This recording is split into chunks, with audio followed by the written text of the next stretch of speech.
जन्मोनी संसारे झालो त्याचा दास, जन्मोनी संसारे झालो त्याचा दास।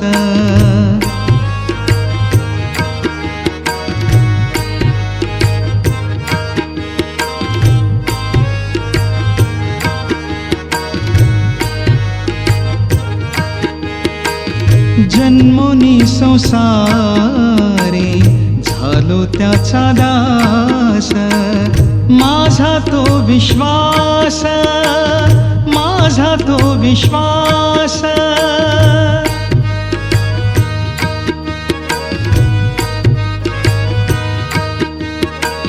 माझा तो विश्वास, माझा तो विश्वास।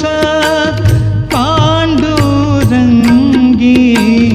जन्मोजन्मी आम्ही बहु पुण्य केले। हरे राम राम राम हरे हरे, हरे कृष्ण कृष्ण कृष्ण हरे हरे, हरे राम राम राम हरे हरे, हरे कृष्ण कृष्ण कृष्ण हरे हरे, हरे राम राम राम हरे हरे, हरे कृष्ण कृष्ण कृष्ण हरे हरे, हरे राम राम राम हरे हरे, हरे कृष्ण कृष्ण कृष्ण हरे हरे, हरे राम राम राम हरे हरे, हरे कृष्ण कृष्ण पंढरीकोरदार विठ्ठल श्री ज्ञानदेव तुकाराम श्री साधू महाराज की जय, माऊली ज्ञानेश्वर महाराज की जय, जगद्गुरु तुकाराम महाराज की जय, महाराज की जय। अलंकापुरी पुण्यभूमी पवित्र, इथे नांदतो ज्ञानराजा सुपात्र, तया ठविता महापुण्यराशी, नमस्कार माझा सद्गुरु ज्ञानेश्वरासी। महायोगपीठे तटे भीमरथ्यां, वरं पुंडरीकाय दातुं निन्द्रैः, समागत्य तिष्ठम् आनन्दकन्दं, परब्रह्मलिङ्गं भजे पाण्डुरङ्गं।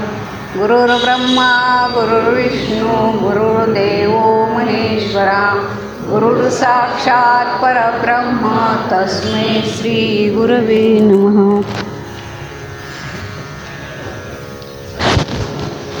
आज कौडून गावामध्ये दत्त मंदिरामध्ये सेवा करायला मिळाली, याचं मला खरंच खूप समाधान वाटते। श्री गुरु दत्तात्रेय आणि साधू महाराज यांचा शिष्य आणि गुरु असा पूर्वीपासूनचा संबंध आहे।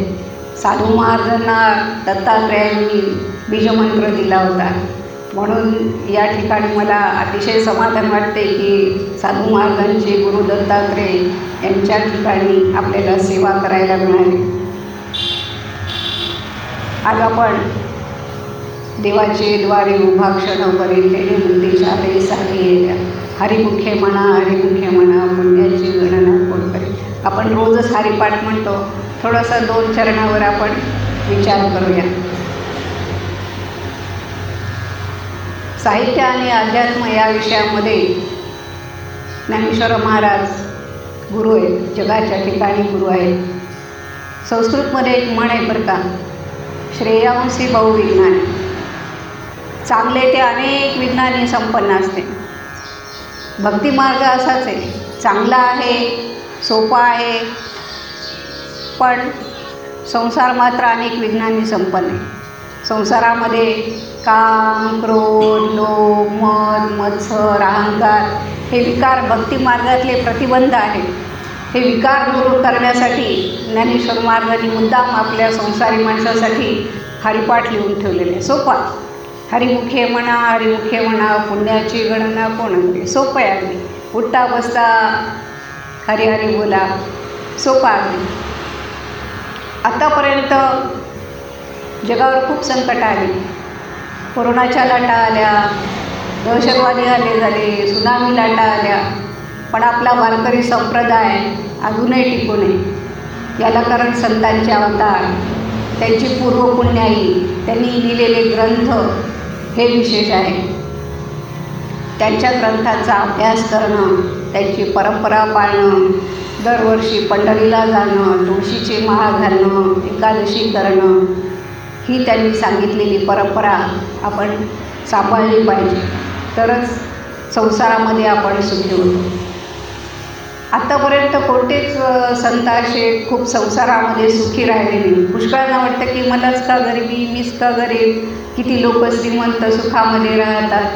पण संतांचा विचार केला तर सगळे फक्त एकनाथ महाराज सोडले, शांतीब्रह्म एकनाथ महाराज सोडले, बाकीचे सगळे संत गरिबीतूनच त्यांनी परमार्थ केलेला आहे. कितीही त्रास झाला तरी ज्ञानेश्वर महाराजांनी त्यांना 8-8 दिवस भिक्षा मिळायचे नाही, तुकाराम महाराजांच्या घरी 8-8 दिवस अन्न शिजायचं नाही, पण त्यांनी विठ्ठलाची भक्ती सोडली नाही, हे लक्षात घेतलं पाहिजे.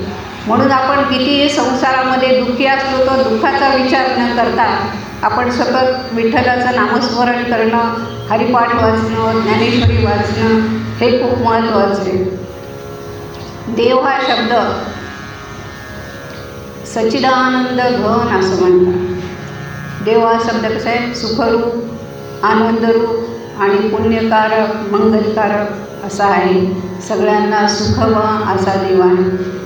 देव हा शब्द पुष्कळजण असं म्हणतात की देव हा शब्द काही चिकित्सक मंडळी असतात बरं का. देव हा शब्द ज्ञानेश्वर महाराजांनी सुरुवातीलाच का घातला? याचं कारण असं आहे की मधल्या चरणामध्ये का नाही घातला, शेवटच्या चरणामध्ये का नाही घातला? तर देव हा सुखरूप आहे, पवित्र आहे, मंगलमय आहे. आमच्या महाराजांनी हरिपाठ भाषामध्ये महाभारतातले एक उदाहरण घातलेले, अध्यक्षारस्य युद्धयुक्ता यथा शिवती, म्हणजे ज्या शास्त्रामध्ये देव हा शब्द प्रथम उच्चारला जातो अशा शास्त्राचे श्रवण, पठण, अर्थज्ञानाने सुखवृद्धी होते. ज्ञानेश्वर महाराजांचे सगळेच ग्रंथ आपल्या सुखासाठीच आहेत बरं का. ज्ञानेश्वर महाराज पसायदाना म्हणतात किंबहुना सर्व सुखी पूर्ण होणी तुम्ही लोकी भजी जोडी आले गुरुकी आकडी. सगळ्यांनी सुखी व्हावं, सगळ्यांनी सुखी व्हावं. पूर्ण होणी ते लोकी, पूर्ण म्हणजे स्वर्ग, मृत्यू, पाताळ सगळ्यातले सुखी होऊन त्यांनी काय करायचं आहे? भजन करायचं. आता ज्ञानेश्वर महाराजांचे जे सगळे ग्रंथ आहेत, चांगदेव पासष्टी, ज्ञानेश्वरी, ज्ञानेश्वरी अनुभवामृत, हरिपाठ, हे जे ग्रंथ आहेत आपल्या सुखासाठीच आहेत. ज्ञानेश्वर महाराजांच्या समकालीन नामदेव महाराज होते, जनाबाई, चोखोबा, गुरोबा काका, हे सगळे संत गरिबीतूनच गेलेले आहेत. नामदेव महाराज तर त्यांनी खूप प्रचार केला, पंजाबपर्यंत गेले. त्याच्यानंतर तिथे 18 वर्ष राहून हिंदीमध्ये अभंग रचना केली, तिथे त्यांनी प्रचार केला. जनाबाईसुद्धा विठ्ठल विठ्ठल करतच काम करायच्या, गौऱ्या थापतानासुद्धा विठ्ठल विठ्ठल म्हणायच्या, दळण दळताना तर देव त्यांच्याबरोबर दळायला यायची, इतकी त्यांची विठ्ठल भक्ती चालली होती. तसंच आपल्याला एक काम तर खूप असतं, पण भाजी चिरता चिरता, पोळ्या करता करता, काम करता करता विठ्ठल विठ्ठल रामकृष्ण हरी म्हणायची सवय ठेवली पाहिजे. कारण वेळच मिळत नाही आपण असं जे म्हणतो ते येता जाता उठता बसता एकनाथ महाराजांच्या हरिपाठात आहे ना, उठता बसता हरी हरी बोला, दळीता कांडिता हरी हरी बोला, भांडता हरी हरी बोला. तसं सतत अखंड नामस्मरण करण्याची सवय ठेवली पाहिजे. ज्ञानेश्वर महाराजांनी आपला वारकरी संप्रदाय अगदी भक्कम पाया केलेला आहे. सगळे ग्रंथ संपदा लिहून त्यांनी आपला वारकरी संप्रदाय भक्कम केलेला आहे. ज्ञानदेवे रचला पाया, एकनाथ दिला खांब, तुका झाला से कळस. ज्ञानेश्वर महाराजांनी पंढरपूर पायीवारी केली, सगळा वैष्णव समुदाय जमा केला आणि त्यानंतर सगळ्याच संतांनी त्यांचा परंपरा चालवून एकनाथ महाराज जेव्हा त्यांचा अवतार झाला तेव्हा त्यांनी सांगितले की एकनाथ महाराज त्यांना स्वप्नामध्ये येऊन सांगितलं की माझ्या समाधीस्थळी या आणि मला ती आजार वृक्षाची मुळी टोचायला लागली ती तुम्ही दूर करा. तिथे गेल्यानंतर मग दिंडी घेऊन गेले, लगेच स्वप्नात सांगितल्यानंतर दिंडी घेऊन गेले. गावामध्ये एका बाजूला दिंडीमध्ये भजन करायला सांगितलं सगळ्यांना. आणि ते गावामध्ये खूप हिंडे फिरले. गाव अगदी आळंदी गाव अगदी छोटं होतं त्या काळामध्ये. एक 5-50 लोकांचं घर असतील तिथे. आणि जिथं शिळा होती तिथं जरा हुडकायला त्यांना वेळ लागला. पुष्कळ फिरले. मग एका ठिकाणी शिळा होती तिथे गेले. हळूहळू सरकवली आणि मग आतमध्ये गेले तर छान तांबूस पिवळसर असा प्रकाश होता. गुलाबाचा मोगऱ्याचा सुगंध असा दरवळत होता. हळूहळू आतमध्ये गेले आणि मग त्यांनी गेल्याबरोबर आधी ज्ञानेश्वर महाराजांना नमस्कार केला आणि मग ती मुळी त्यांची बाजूला केली. ज्ञानेश्वर महाराज म्हणाले की तुमचा अधिकार मोठा आहे, तुम्ही ज्ञानेश्वरी घेऊन जा, जगाच्या समोर मांडा. आत्तापर्यंत ही ज्ञानेश्वरी माझ्याकडे होती, आता तुम्ही घ्या आणि शुद्ध करून सगळ्यांना द्या. हे काम ज्ञानेश्वर महाराजांनी खूप मोठं केले. एकनाथ दिवा घाम तुका झालासे कळस. तुकाराम महाराजांनी त्या वारकरी संप्रदायावर 4,500 अभंगाची रचना करून तुकाराम महाराजांनी वारकरी संप्रदायाचा कळस ठरवला. आणि आमच्या महाराजांनी मात्र वारकरी संप्रदाय समृद्ध केला आहे. पूर्ण गाथा 4,500 अभंगाचा अर्थ लिहून, ज्ञानेश्वरीचा पूर्ण अर्थ लिहून, भागवत लिहून हे प्रस्थान त्रयीवरचं भाष्य महाराजांनी समृद्ध केले. मी समृद्ध याच्यासाठी म्हणते दोनदा की जसं हरिपाठामध्ये ज्ञानेश्वर महाराज म्हणतात हरिमुखे म्हणा पुण्याची गणना कोण करे, तसं मी सुद्धा समृद्ध केलं आहे. म्हणजे आता महाराजांनी काही लिहायचं शिल्लकच ठेवलं नाही. प्रस्थान त्रयीवरचं भाष्य तर लिहिलंच आहे, अनुभवामृत लिहिले, नामदेव चरित्र लिहिले, भारुडं लिहिले, 90 भारुडं लिहिलेले, पसायदानावरचं विस्तृत विवरण लिहिलेलं आहे, हरिपाठ भाष्य पूर्ण व्यवस्थित. म्हणजे आत्ता 28 अभंगावरचं जरी नसेल तरी 3 अभंगावरचं जे लिहिले ते 28 अभंगावरचं सार आहे. त्याच्यावरसुद्धा लोक अभ्यास करून PhD करू शकतात, इतकं ते सुंदर लिहिलेले हरिपाठ भाष्य. म्हणून मी म्हटलं की महाराजांनी वारकरी संप्रदाय समृद्ध केले. आपले साधक, मुमुक्षू, तीव्र मुमुक्षू, अभ्यासक, तत्त्वचिंतक जे कोणी असते त्यांना जो काही अभ्यास करायचा असेल तो महाराजांच्या ग्रंथातून सगळं त्यांना वाचायला मिळेल आणि तो त्यांना अभ्यास करायला मिळेल, हे विशेष आहे. देव ज्ञानेश्वरीमध्ये हरिपाठामध्ये देवाचे द्वारे उभा क्षणभरी तेडी विचारे साधे. देव हा सच्चिदानंद घन आहे, सत्यरूप आहे, सुखरूप आहे. देव हा शब्द मंगलमय आहे. म्हणून मग काय करायचं आहे आपल्याला? नामस्मरण करायचे. सुखरूप होण्यासाठी नामस्मरण करायचे. देवाचे द्वारी उभा क्षणामध्ये. द्वारी म्हणजे महाद्वार. आपल्याला महाद्वारच लक्षात येतं. महाद्वारामध्ये मला पुष्कळ वेळा विचार पडला होता की देवाची द्वारी उभा क्षणाभरी तेणे मुक्तीच्या आरे साधेल. महाद्वारामध्ये गेल्यात एका क्षणामध्ये कसं काय आपल्याला चारीमुक्ती प्राप्त होतात? बरेच दिवस मी विचार करत होते या विषयावर. पण मग पुन्हा हळूहळू लक्षात यायलं की मग चारीमुक्ती कुठे आहेत? तर माऊलीच्या पालखीवर 15 दिवस आपण पायी चालायचं, अभंग म्हणायचे, गवळणी म्हणायच्या, पुन्हा हाताना चालायचं, पावसात चालायचं, जे मिळेल ते कण्या, खिचडी, पिठलं, भाकरी जे काय असेल ते खायचं. जिथं जागा मिळेल तिथं पडून राहायचं, झोपायचं. सकाळी टाळांच्या आवाजाने पुन्हा उठायचं. 15 दिवस काही शिणच येत नाही. रोज चालायला मजा येते, अभंग गवळणी म्हणता.